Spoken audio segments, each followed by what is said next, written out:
안녕하세요. 잡시광입니다. 지난 6일 도널드 트럼프 전 대통령이 미국 공화당 대선 주자로 확정되자 가장 긴장한 곳은 유럽연합이었습니다.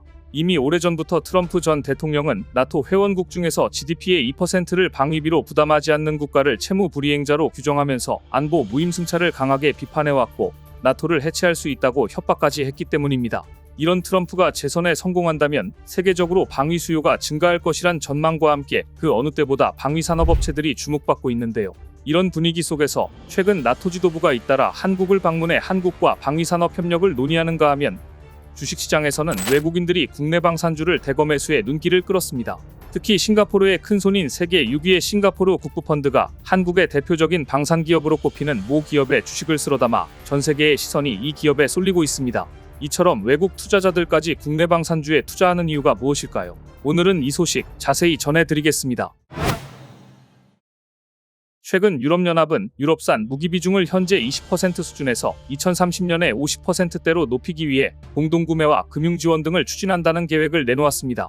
2007년, 2016년 EU 회원국들이 조달한 무기의 60% 이상은 회원국이 아닌 국가에서 수입됐습니다. 그런데 이 비중이 우크라이나 전쟁이 발발하자 80% 수준으로 급증했습니다.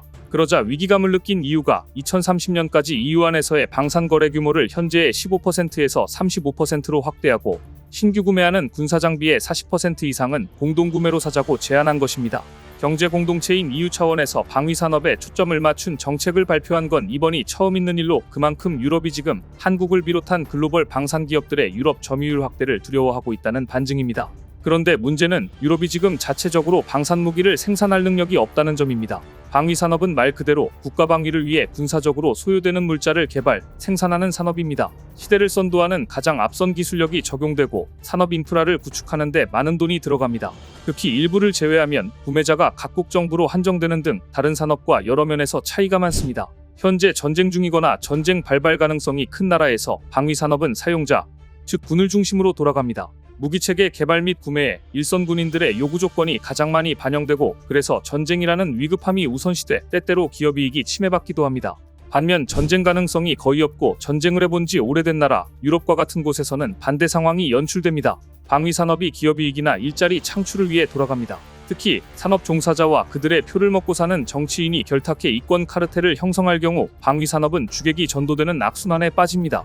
바로 지금 유럽처럼 말이죠. 러시아의 우크라이나 침공으로 시작된 전쟁이 2년을 넘기면서 유럽은 냉전체제 붕괴 후 가장 심각한 안보위기에 직면했습니다. 유럽 일부 국가를 중심으로 우크라이나에 대한 직접 파병이 공공연히 거론되고 있습니다. 이에 반발한 러시아는 핵전쟁, 세계대전 가능성을 경고하고 나섰습니다. 지난해 11월부터 유럽 각국 정부, 정보기관, 군 고위 인사입에서 러시아의 서유럽 침공 가능성을 우려하는 목소리가 나오고 있습니다. 유럽과 러시아 상황을 잘 모르는 이들은 러시아가 유럽을 침공할 이유가 있느냐고 묻곤 합니다.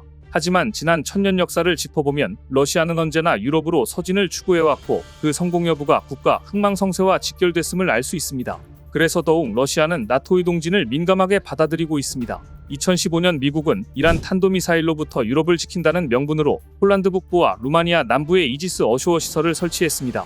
이지스함의 탄도미사일 방어 기능을 그대로 떼어 육상에 설치한 이지스 어쇼어는 러시아의 치명적 위협이었습니다. 여기에 최신 요격 미사일을 탑재하면 러시아가 모스크바 서부에서 쏘아올린 대륙간 탄도미사일을 요격할 수 있기 때문입니다. 러시아가 이지스 어쇼어에 맞서 이스칸데르 미사일을 대량 배치하자 미국은 옛 소련 시절 맺은 중거리 핵 전력 조약에서 탈퇴하고 핀란드, 발트 3국 의무장을 강화했습니다. 유사시 러시아 최대 무역항인 상트페테르부르크를 봉쇄할 수 있는 준비를 시작한 것이었습니다. 사실 과거로 되돌아갈 수만 있다면 유럽은 지난 2015년 미국이 이지스 어쇼어를 구축해 테러 압박을 시작했을 때 재무장에 나섰어야 했습니다.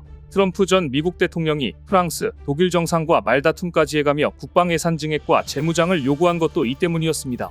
그러나 마크롱 프랑스 대통령과 앙겔라 메르켈 당시 독일 총리는 미국 요구에 응할 생각이 없었습니다.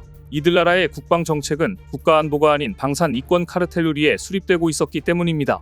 우크라이나 전쟁이 3년차에 접어들었는데도 155mm 포탄을 비롯한 주요 무기의 유럽 내 생산량이 답보 상태에 있자 다급해진 유럽연합 안에서는 한국에서 포탄을 공급받아야 한다는 주장이 나왔습니다. 유럽도 가만히 있었던 건 아닙니다.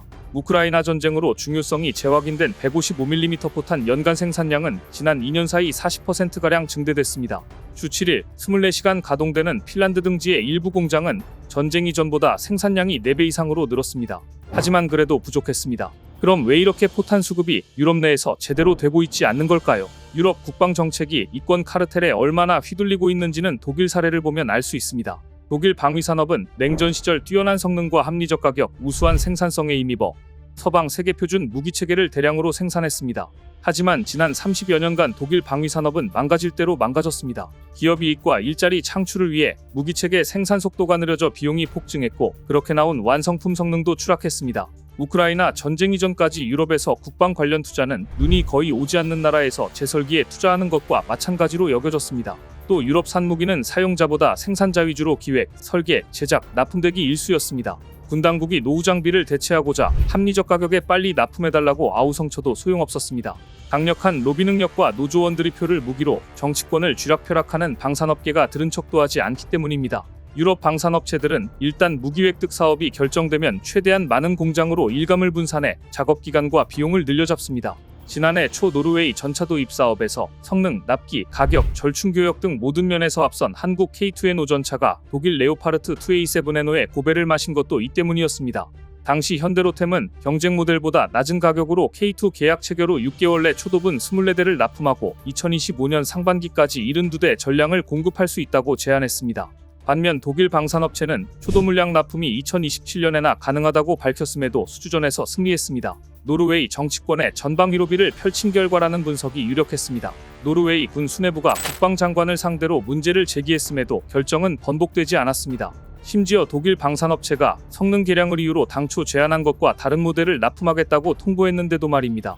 유럽 산무기의 난맥상은 이뿐 아닙니다.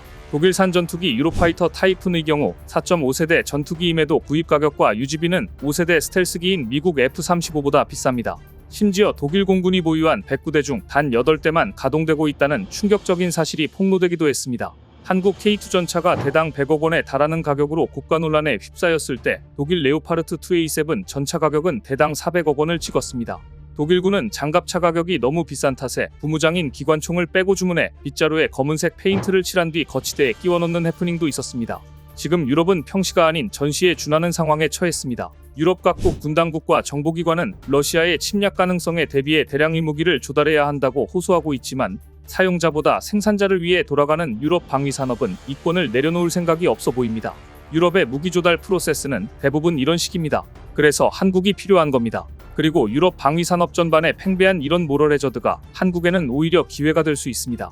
결국 나토 관계자들이 잇따라 한국을 방문해 협력을 요청한 것도 이 같은 분위기를 반영하고 있습니다.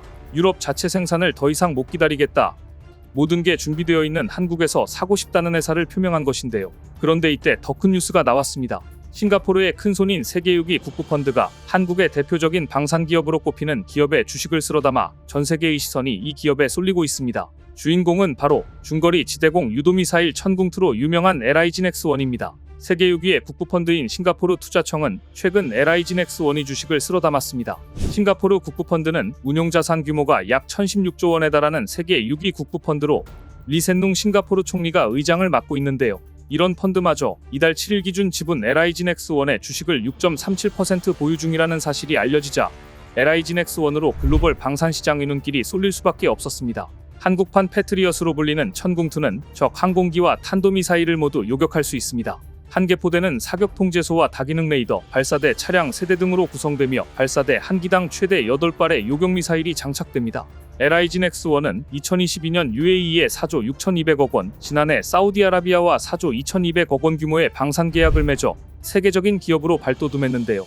특히 사우디는 UAE에 비해 영토가 넓고 UAE의 3배에 달하는 국방 예산을 쓰고 있어 일전에 천궁 10개 포대 계약을 맺었지만 앞으로 추가 수주 가능성에 대한 기대가 큽니다. 결국 최근 국제정세 불안으로 각국의 유도미사일 수주가 늘어날 것이란 전망과 말레이시아, 인도네시아, 싱가포르 등 동남아시아 국가에서의 천궁2 수주 가능성이 커지면서 LIGNX1의 매출 고성장이 앞으로 4-5년간 계속될 것이란 분석들이 나오자 싱가포르 국부펀드마저 LIGNX1을 대거 매수한 것으로 분석됩니다.